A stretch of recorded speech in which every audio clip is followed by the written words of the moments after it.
The year was 1978, and Rodney Alcala was a contestant on the dating game.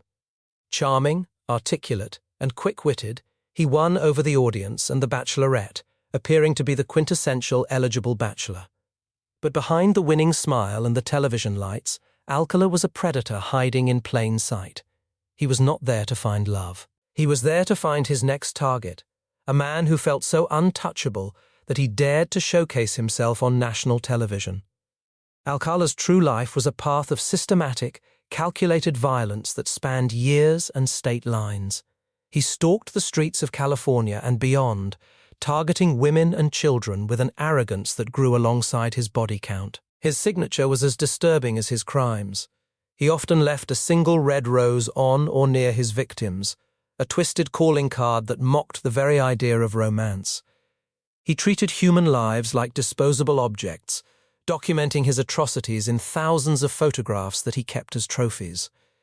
The investigation into Alcala was a marathon of missed opportunities and sheer persistence. Law enforcement often struggled to connect the dots across jurisdictions, allowing him to slip through the cracks time and again. It was only when a relentless detective began piecing together the timeline of his movements and matched his DNA to evidence found at multiple crime scenes that the facade began to crumble. Even then, Alcala played the legal system like a game, representing himself in court with a chilling, detached intelligence that forced the families of his victims to relive their nightmares on the stand.